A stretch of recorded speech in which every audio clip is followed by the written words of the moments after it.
The sky was red. On the outer colony world of Virelia, smoke covered the blue skies.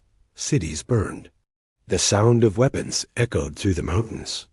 Alien families ran for their lives, fathers holding children, mothers dragging food packs.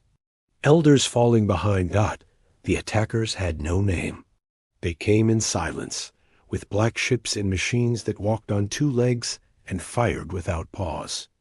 They destroyed everything in their path: homes, hospitals, fields, even sacred places. In a deep underground bunker, a young alien technician named Lura worked alone. Her skin was pale purple, and her hands shook as she tried to power up a forgotten device. The air was thick with dust, and the ceiling above her cracked with each nearby explosion. She spoke softly to herself. Please, work this time. The machine was old, very old. It was a communicator built by humans long ago, back when Earth was still part of the Galactic network, back before the Council had pushed Earth away, before the betrayal, before the silence. Everyone believed Earth was gone, or sleeping, or maybe too angry to ever return. But the humans had once said, if the signal is sent, and the reason is true, we will come. Lura didn't believe it, but she had no choice now. Her people were dying. This was the last chance. The console lit up. Faint blue light filled the room. The machine hummed. Connection ready? It whispered. Lura's heart raced. Her voice cracked as she spoke into the old mic. This is Virelia colony. We are under attack. We have no defense. Please, if anyone is out there, we need help. We beg you. She pressed the SEND button. The signal launched into space across dark regions, forgotten satellites, and cold voids. It passed abandoned stations and ancient ruins. No one in the Council would hear it, but someone else might. For minutes, nothing happened. Then, a light blinked. Connection established. Lura's eyes widened. A voice came through. It was cold, calm, human. Virelia colony. Your signal has been received. Terran Deathworld Command acknowledges distress. Hold position. Lura gasped. The voice continued. Do not respond. Extraction and Counter-Strike Force is already moving. Stay low. Do not draw attention. And then silence. Lura fell to her knees. Tears ran down her cheeks. She didn't know if she should feel hope or fear. Had she just spoken to humans? Far away, deep inside the Black Zone, Earth's hidden region of space, a fleet began to move. Dozens of warships, huge and silent, awakened. These ships were not normal. They had no bright colors or flags. Their armor was black. Their engines made no sound. They were built on Earth, the Death World, where even the air can kill you and the creatures eat metal. Humans hadn't answered any signal in over 80 years. Until now.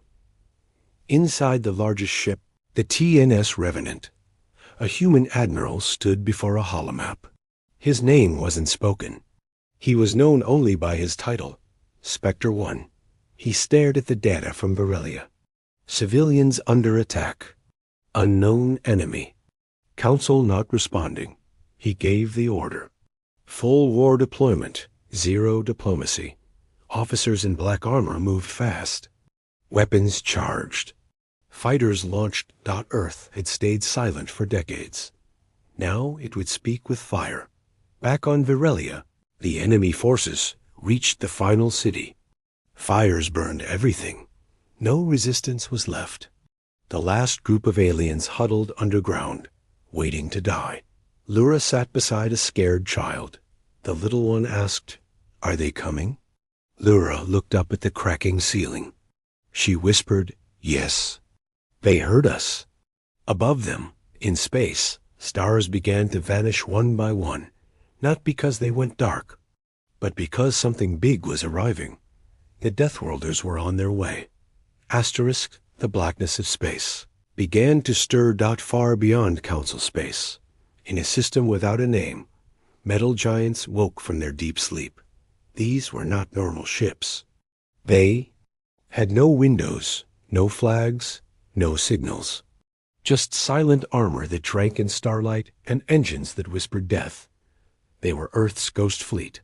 For decades, no one had seen a Terran warship. The galaxy believed Earth had turned away after the betrayal, after the Council left them alone during the Great Plague. Some thought Earth had died in silence. Others thought they were waiting, growing, changing. They were right inside this lead ship, TNS Revenant. Cold blue lights lit up the command deck. Men and women stood in perfect silence, their black armor showing no symbol but a silver line over the Heart Earth's last mark. Spectre 1, the fleet commander, stood in the center. A young officer spoke. "Sir, signal from Virelia confirmed. Civilians still alive. Hostiles remain active." Spectre 1 didn't blink. "Time to arrival?" 4 hours. "Good. Load Hellburst rounds. Set fleet to silent approach." The order was quiet, but it spread like thunder. Across the Deathworld fleet, engines powered up without light. No heat signatures. No warnings. No mercy. Back in Council space, in a shining chamber filled with diplomats, arguments continued. Why should we help the Virelians? One alien ambassador asked. "They are not Council core members," said another. "Their world is small, not strategic." A younger voice interrupted, but they sent a distress call. An elder laughed. "Let someone else answer it." They didn't know someone already had. Earth had intercepted the signal. Earth had decided. And Earth didn't ask the Council for permission anymore. The Virelian sky turned black again, but this time it was different. The enemy paused their attack. Their scanners picked up nothing, but every soldier suddenly felt cold. Their machines began to spark. Their commanders barked orders, but no answers came back. Then a rumble. The clouds above split, and a massive shape broke through at impossible speed. It was larger than any ship the aliens had ever seen. It didn't glide. It fell like a falling god. It didn't shine. It didn't roar. It crashed into the sky and hovered there, motionless, watching. All enemy fire stopped. Then the sky burned.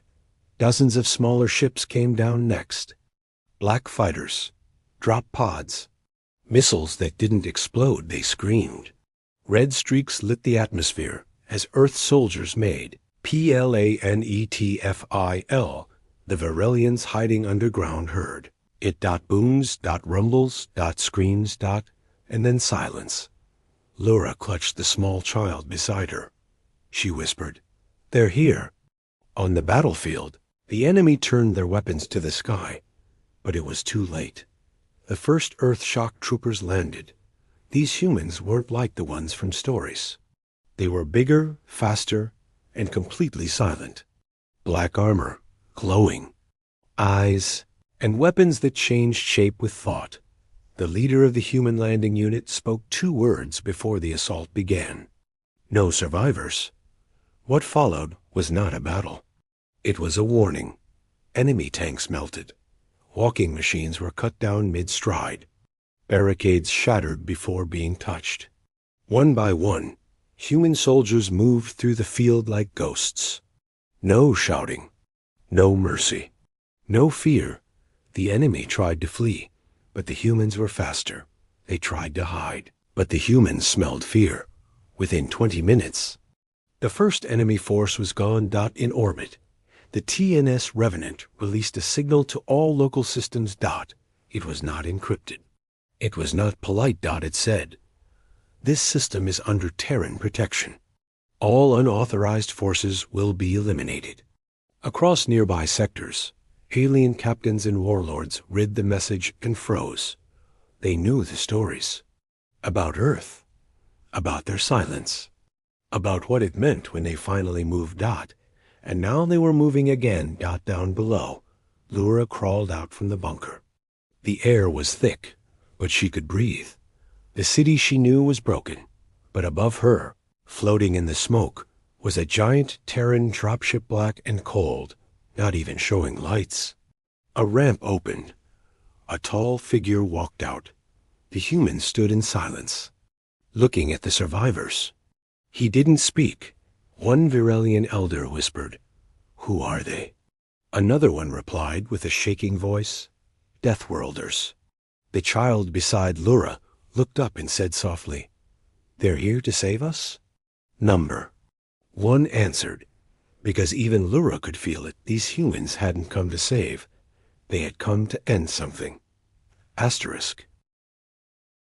The night never returned. The sky over Virelia stayed red and black flames below, shadows above. The alien civilians thought they were safe now. Earth's warships had arrived. The Deathworlders had landed. But safety was not what came next, because the enemy was not done. They regrouped. Far beyond the hills. The invaders gathered more machines, more beasts, and more soldiers.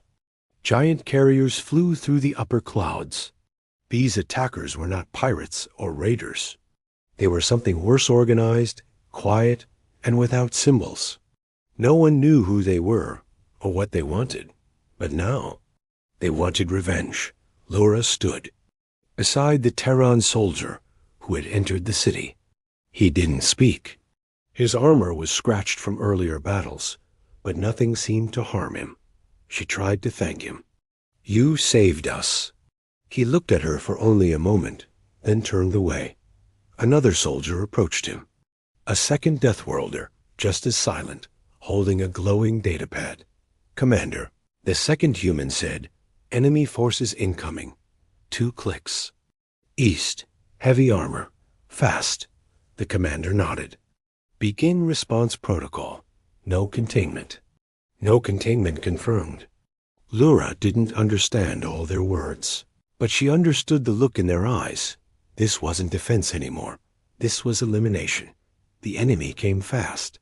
Hover tanks cut across the ground, followed by massive 4-legged walkers that fired purple. Plasma into the air. Flying beasts covered in armor swooped down like winged missiles. And behind them, tall figures with black helmets and silver staffs. Their leaders. They had studied other species. They had crushed council colonies. They believed Earth would be like the others, soft, slow, broken by fear. But Deathworlders don't run. They don't break. They hunt. The sky exploded. Earth's dropships lifted off and rained down smart bombs. Tiny missiles changed direction mid-air, targeting engines, power cores, and weapon tips. The human fleet above dropped orbital rods, kinetic weapons with no sound, only pressure. When one hit the ground near Lura's bunker, she felt the earth move like water. The enemy tried to shoot back. They aimed at shadows. But by the time weapons fired, the humans had already moved. Terran soldiers ran through smoke like phantoms. Some used railguns. Others had arm blades that could cut steel. One soldier covered in red light armor jumped onto a walker's back and sliced its core open before it could fire twice. No shouts. No rage. Just precision. Inside the Terran command vehicle, Spectre 1 watched the battlefield from space. His eyes scanned the data. "Targets deploying shield domes," said one officer. "They've adapted." Spectre 1 spoke coldly. "Adapt this." He activated a command on the screen. EMP sweep. Full charge. Pulse and purge. Across the battlefield, a deep rumble shook the air. From Earth's land units came a low-frequency wave silent to ears, but deadly to machines. Enemy weapons shut down. Walkers froze mid-step. Plasma stopped, burning. Earth soldiers moved in, and the killing began again. Lura watched in silence. She had never seen anything like it. Her people had once laughed at human stories. They believed humans were dramatic, violent, and dangerous. Now, she understood. The humans were not fighting to save themselves. They were fighting because someone had cried for help, and someone had dared to answer with pain the enemy's command. Ship, floating high above the ruined hills, sent out one last signal. We underestimated the Terrans. Pull back. This planet is lost. But Earth's fleet heard it dot, and Earth doesn't let enemies escape. 3 long-range missiles launched from low orbit. Each carried no explosive, just a spike of tungsten. When they hit, the sky cracked open like glass dot. The enemy ship was gone before its signal finished sending dot. As the dust settled, the battlefield was quiet again. Lura stepped out from the underground shelter, her clothes torn, her eyes wide. She saw hundreds of Terran soldiers walking across the land, scanning for survivors, but not celebrating. No cheers, no victory, only silence. A message came through all nearby speakers. This was your only warning. Earth does not ignore its name. Virelia was not alone anymore, but the galaxy had just remembered why Earth was once feared, and why Earth had chosen silence for so long. Asterisk, the ground was still warm from battle. Charred metal lay across the fields. Smoke rose from the remains of enemy tanks and shattered war beasts. The sky had turned quiet, but it no longer felt safe. Everything around looked broken, burned, or buried. And then Earth's soldiers began to move again, not to fight, but to help. Terran engineers arrived in the ruined cities within hours. They were nothing like what the Virelians expected. These humans didn't look like killers now. They carried heavy tools, drones, and strange machines that hovered beside them. Where streets were cracked, they laid metal paths. Where shelters were lost, they raised small domes that could hold hundreds. One soldier gave a scared alien boy a warm packet of food. The child took it and asked, "Why are you helping?" The human only said, "Because someone asked for help." In the command center, a soft warning tone echoed. Spectre 1 looked at the screen. Something wasn't right. The map showed the planet was secure. No enemies left, but something else was happening.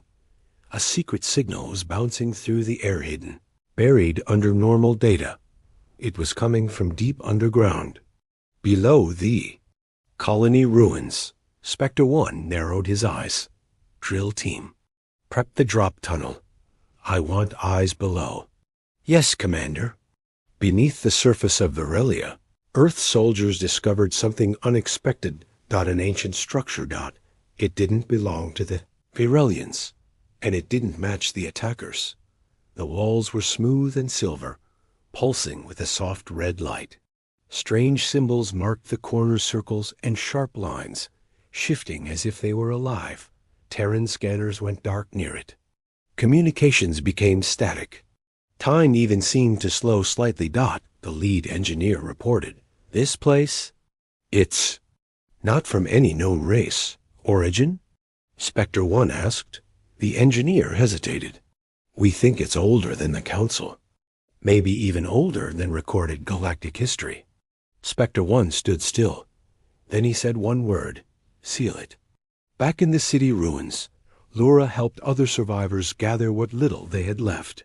But her eyes kept watching the humans. She saw a woman in black armor lift an entire metal beam by herself to clear a blocked shelter. She saw another human sit beside a crying alien elder without saying anything, just being there. These were not the monsters the Council had warned about. They were something else. Something real, something dangerous and kind. Later that night, a large dark figure entered the recovery dome. It was the Terran commander. Everyone inside went silent. Lura stood, unsure whether to speak. He removed his helmet. For the first time, they saw his face. Tired eyes, short dark hair, scars across his jaw. He looked human, not a monster, not a machine. He spoke in a calm, low voice. "We are not going to answer your signal." Gasps filled the room. He continued, "Earth has been quiet for a reason, but your call reached an old channel, one that only activates when there is no hope left. He looked around. And when we saw the fire, we remembered something. We remembered who we were. Then he paused, as if choosing his next words carefully. The enemy you faced wasn't random. They were searching for something buried here. We found it, and we don't know what it is yet. Laura stepped forward. And are you leaving? He looked at her. We don't leave things unfinished. Then he turned and walked out above the planet. Earth's fleet held position. Dozens of ships, glowing slightly now under the stars, formed a wall no one dared cross. Other nearby species received the message. Virelia is under Terran protection. Entry without permission will be treated as an act of war. Many races who once laughed at Earth now stayed silent. Some remembered their own betrayal. Some feared what would come next, and others started preparing, because the Deathworlders weren't just back. They had just made contact. Asterisk. Underneath the ground of Virelia, something moved. Not a machine, not a creature. It was older than both. Earth's drill teams had uncovered only part of it, but the walls inside the structure were changing, pulsing, reacting to human presence. And now they were waking it up above. The skies remained guarded by Earth's Deathworld fleet. No ships entered. No warnings were repeated. The message was clear across star systems. Do not test Earth. But someone didn't listen. A fleet appeared. On long-range sensors. 30 unknown ships. They didn't broadcast names. They didn't answer calls. Inside Earth's command ship, the warning lights blinked red. Spectre 1 stared at the screen. They're coming for the artifact. Threat level? Unknown. But they didn't come to talk. He didn't hesitate. Prepare Ghost Protocol. Full atmospheric lock. No survivors. Down on the surface, human soldiers began clearing the area around the underground structure. Civilians were moved to shield domes. Laura stood at the edge of the safe zone, watching in silence. She saw Earth's machines forming energy barriers, blue walls of light, strong enough to stop a meteor. Overhead, anti-orbital cannons began rising from the ground like metal towers. One of the human engineers spoke to her gently. You need to stay inside the dome now. Why? The fighting's over. He looked up at the sky. No, he said. Now it's starting. The enemy fleet entered orbit. Black ships. No lights. No mercy. Without a warning, they opened fire energy. Blasts meant to destroy a city in one shot. But Earth was waiting. From orbit, Earth's fleet responded with cold precision. Rail cannons launched hypersonic rounds. Drones flew out in swarms like angry wasps.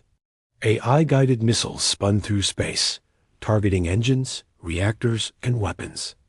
Within the first 10 minutes, 12 enemy ships were destroyed, but the rest kept coming. Back in the underground ruins, Earth's deep scanner teams detected something strange. The structure was opening. A spiral path revealed itself. Leading downward. At the center was a chamber. Inside it floated a single black tube, silent, glowing slightly. The data teams tried to scan it. Nothing worked. One officer whispered, "It's a key." A command core. To what? The commander asked. To something big. Spectre 1 gave a new order from orbit. Secure the object. We don't destroy this one. Not yet. But the enemy didn't care about rules. They broke through orbit. 3 heavy landers descended toward the surface. They were headed straight for the artifact site. Earth soldiers didn't retreat. They phoned a wall. The Deathworlders stood shoulder to shoulder, armored, ready, waiting. When the landers touched down, alien troops poured out. Hundreds, then thousands. Heavily armed. No fear. What happened next would be remembered forever. The first clash was brutal. Enemy fire lit up the field. Plasma, blades, shock cannons. Earth Didn't blink. The Deathworlders moved like a black tide, fast, quiet, unstoppable. Every step was calculated, every shot precise. Their armor shrugged off most blasts.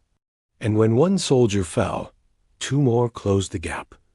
One human soldier walked through fire to reach a downed enemy leader. He grabbed the alien by the throat, lifted him off the ground, and said coldly, "You should have stayed in the dark." Then he crushed the helmet. From inside the command post, Spectre 1 watched it unfold. One of his officers spoke. "They don't stop, sir. They just keep coming." He replied calmly, "Then neither do we. Do we hold the line?" "No," he said. "We burn it." He activated Protocol Emberfall. Seconds later, Earth's fleet launched deep penetration. Warheads. These weren't normal bombs. These were smart weapons, each with a mind of its own, trained to seek power cores and explode from inside. When they hit, the enemy landers became fireworks. Flames swallowed entire fields. Craters opened. The sky went white. And still, the Deathworlders stood. No mercy. No surrender. After hours of fighting, the enemy retreated. What was left of their fleet tried to flee. But Earth's dreadnoughts had already closed the exits. Escape was not an option. Within 15 minutes, the sky was clear again. Not a single enemy ship survived. In the quiet that followed, Laura walked out of the safe dome. She saw the battlefield smoking, cracked, broken. But Earth still stood. And something else stood too. The black cube. It hadn't been touched. But now, it was glowing brighter. Something inside it was aware. Something had heard the war. And it was. Remembering. Asterisk, the battlefield was quiet now. Ash floated in the air like snow. The sky, once filled with enemy ships, was empty. Earth's death world. Fleet remained in orbit still, cold, and watching. But something else had awakened. Deep underground, the black cube glowed with a red pulse.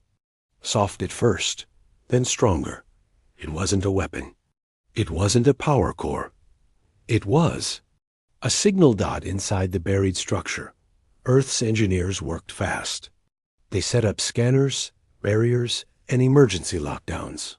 Even their best AI systems couldn't understand the cube's language. The symbols danced across its surface like living fire. Spectre 1 arrived in person. He walked into the ancient room and stared at the cube.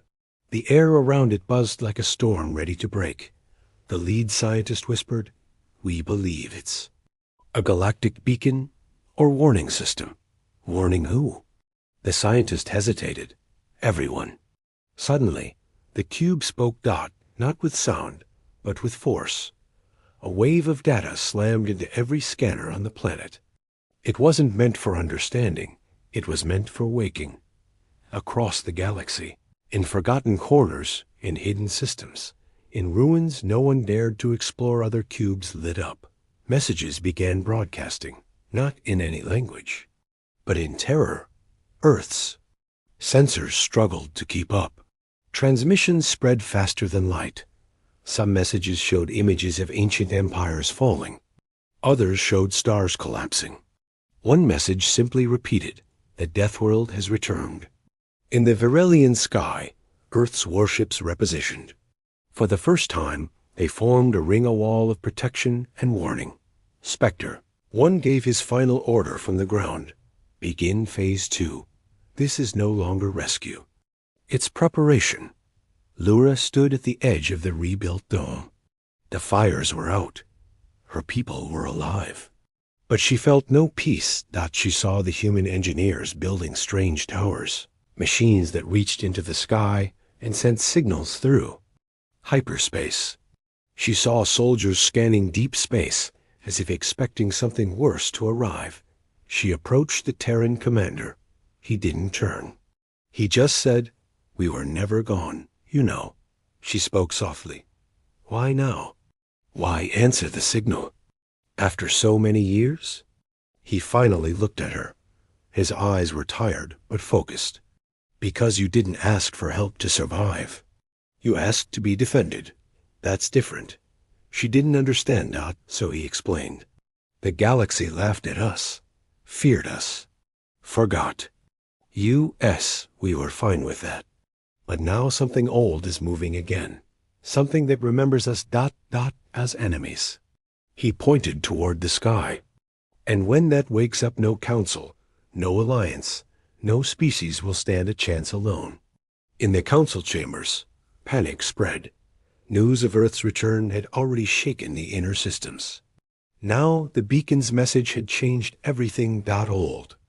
Enemies were watching. New powers were stirring. And Earth, the silent, exiled Deathworld, was suddenly leading again. Some races called for alliance. Others called for war. A few simply ran. But one thing was certain. Earth was back. And Earth had decided the rules now. On Virelia, a final message played through all frequencies. Human, clear, and cold. You asked for help. We answered with fire. If you ever harm Earth or those under its shield, we will not answer again. We will arrive. The message ended with the symbol of Earth's fleet, a broken star, surrounded by fire. It echoed across sectors. Lura looked up. One last time. She didn't see fear. She saw protection. She saw strength. And she understood Deathworlders weren't here to save everyone. They were here to make sure no one needed saving again. The humans began lifting off. Their ships vanished into the sky like shadows. No parades. No thanks.